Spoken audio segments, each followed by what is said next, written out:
अस्सलाम वालेकुम स्टूडेंट्स, मैं हूं मोहम्मद वसीम और आज हम इंट्रोडक्शन पढ़ेंगे physical optics chapter 15 class 12 new syllabus Punjab board physics. अब बेटा इसमें नेचर ऑफ लाइट और वेव के हवाले से बात कर लेते हैं।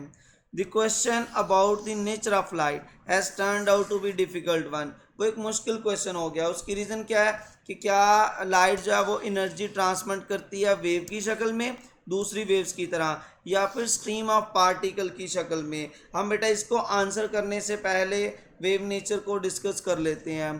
तो फर्स्ट हम देखते हैं डेफिनेशन ऑफ वेव।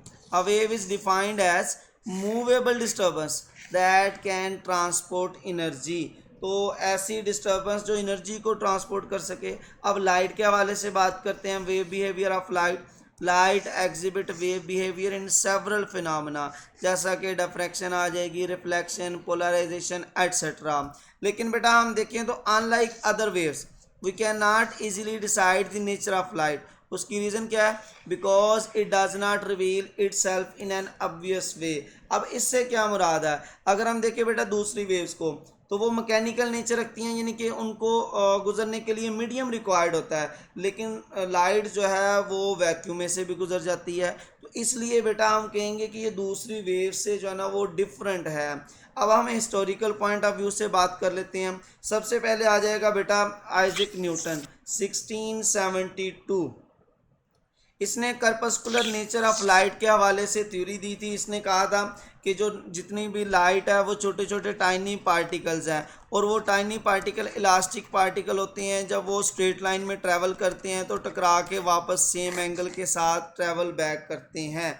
तो उसने स्ट्रीम ऑफ जो है ना वो टाइनी इलास्टिक पार्टिकल्स का नाम दिया, जो आप कह लें कि उस वक्त बहुत ज़्यादा फेमस हुई थी, क्योंकि उस वक्त तक जो है ना वो कोई एक्सपेरिमेंटल एविडेंस नहीं था इन सपोर्ट ऑफ वेव थ्योरी के हवाले से। तो इसलिए हम कह सकते हैं कि जो है ना वो न्यूटन की थ्योरी उस वक्त बहुत फेमस हुई। बाद में 1678 में क्रिश्चियन हाइगन्स ने क्या कहा, वेव नेचर ऑफ लाइट के हवाले से जो है ना वो थ्योरी पेश की।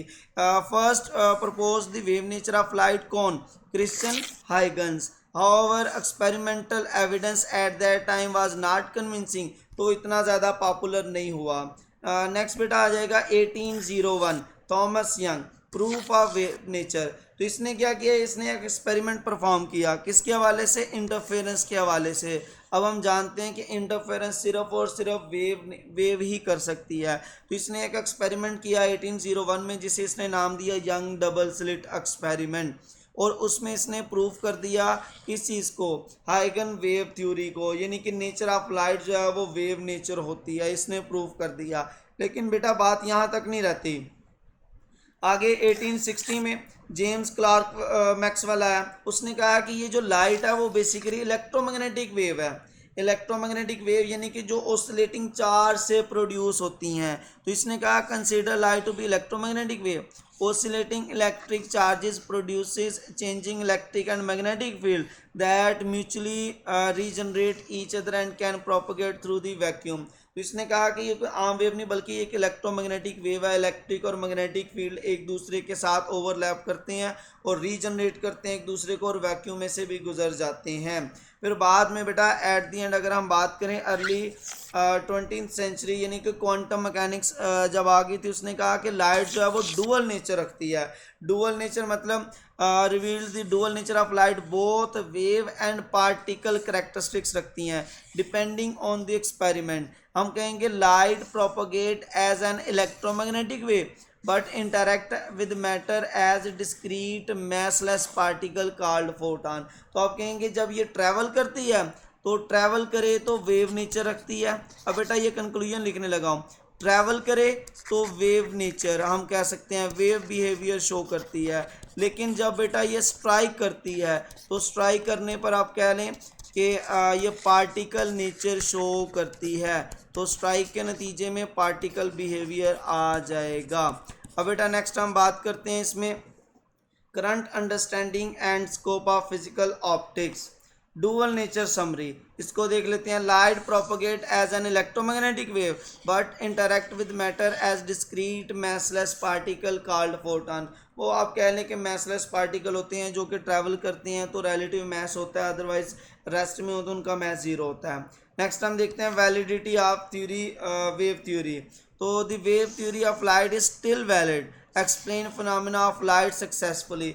तो बेटा वेव थ्योरी भी वैलिड है क्योंकि ये डिफ्रैक्शन, रिफ्लेक्शन और पोलराइजेशन, इंटरफेरेंस परफॉर्म करते हैं, और पार्टिकल जो है ना वो थ्योरी भी वैलिड है। और जब ये स्ट्राइक करते हैं, photo electric effect, Compton effect, तो ये पार्टिकल नेचर को शो करते हैं। नेक्स्ट बेटा आ जाएगा स्कोप ऑफ दिस चैप्टर। इस चैप्टर में बेटा हमने किस चीज़ के बारे में पढ़ना, properties of light associated with wave nature, यानी कि वेव नेचर के हवाले से इस चैप्टर में पढ़ेंगे। इंटरफेरेंस के बारे में पढ़ेंगे, डिफ्रैक्शन के बारे में पढ़ेंगे, जबकि पार्टिकल नेचर को इससे नेक्स्ट चैप्टर में इंशाल्लाह डिस्कस किया जाएगा। अब बेटा यहाँ पर इसमें मोस्टली एमसीक्यूज़ हैं, और यही एमसीक्यूज़ है, पूरा टॉपिक एमसीक्यूज़ के हवाले से है। तो जितने मैक्सिमम पॉसिबल एमसीक्यूज़ बन सकते हैं वो यहाँ पर डिस्कस किए हैं। फर्स्ट क्या, wave can be defined as a movable disturbance that can transport energy. Second आ जाएगा बेटा, why is it difficult to decide the nature of light compare to other waves. तो अगर अदर वेव्स के साथ कंपैरिजन देखा जाए तो हम कहेंगे कि light does not reveal itself in an obvious way, यानी कि जो है ना ये अपने वैक्यूम में से भी गुजर जाती है, बाकी जो है ना वैक्यूम में से नहीं गुजर सकती। नेक्स्ट देखते हैं, who first propose the wave nature of light. सबसे पहले बेटा इसे क्रिश्चियन हाइगन्स ने जो है ना वो वेव नेचर ऑफ लाइट को प्रपोज किया था। आगे देख लेते हैं, इन 1672 Isaac Newton propose theory regarding light. तो बेटा आइजैक न्यूटन ने आप कह लें कि करपस्कुलर नेचर ऑफ लाइट को डिफाइन किया था, जो यहाँ पर डायग्राम में शो किया गया है।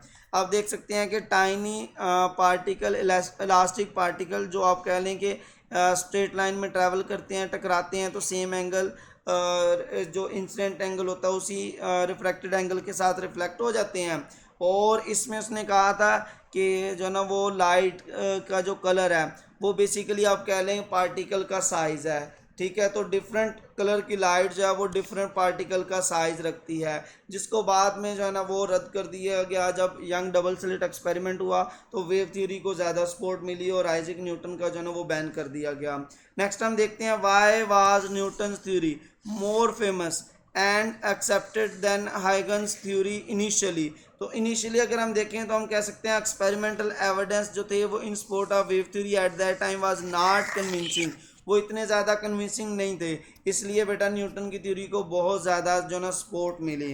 नेक्स्ट आ जाएगा, which experiment performed in 1801 provide the wave nature of light. तो वेव नेचर ऑफ लाइट को बेटा यंग इंटरफेरेंस एक्सपेरिमेंट यानी कि यंग डबल स्लिट एक्सपेरिमेंट ने जो है ना वो कंफर्म किया था। ये आप देख सकते हैं डायग्राम में मौजूद है।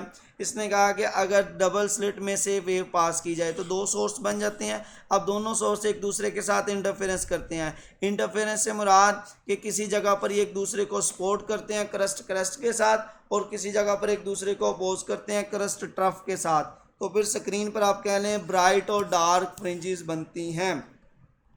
तो ये बेटा वेव नेचर जो ना ऑफ लाइट को शो करता है, रिप्रेजेंट करता है।